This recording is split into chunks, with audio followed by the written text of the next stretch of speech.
ஒரு பெரிய குளத்தில் நிறைய மீன்கள் இருந்தது. அவைகளுடன் பெரிய நண்டு ஒன்றும் இருந்தது. ஒரு கொக்கு ஒன்றும் இருந்தது. இவைகள் நல்ல நண்பர்களாக வாழ்ந்து வந்தன. ஒன்றுக்கொன்று உதவி வந்தன. வெப்பகாலம் வந்தது. அந்த குளத்தில் நீர் வற்றியது. மீன்களும் நண்டும் அங்கிருக்க முடியாமல் தவித்தன. இதை பார்த்த கொக்கு அவைகளுக்கு உதவி செய்வதாக சொல்லியது. தனது அலகால் ஒவ்வொரு மீனாக கவ்விச் சென்று வேறு நீருள்ள குளத்திற்கு எடுத்துச் செல்வதாக கூறியது. கொக்கு சொன்னது போல் ஒவ்வொன்றாக கவ்விச் சென்றது. ஆனால் மீன்களை வேறு குளத்திற்கு எடுத்துச் செல்லாமல் ஒரு பாறையின் மேல் வைத்து கொன்று தின்றது. இவ்வாறு எல்லா மீன்களையும் கவ்வி எடுத்துச் சென்று கொன்று தின்றது.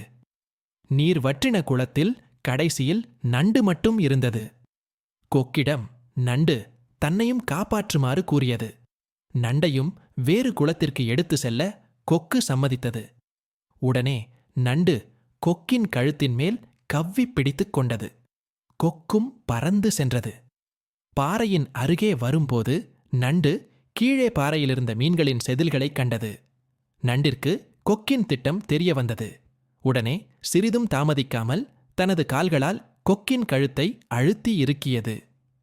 கொக்கும் மூச்சு திணறி கீழே விழுந்து இறந்தது.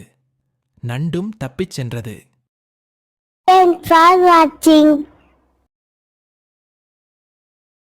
Please subscribe for more videos.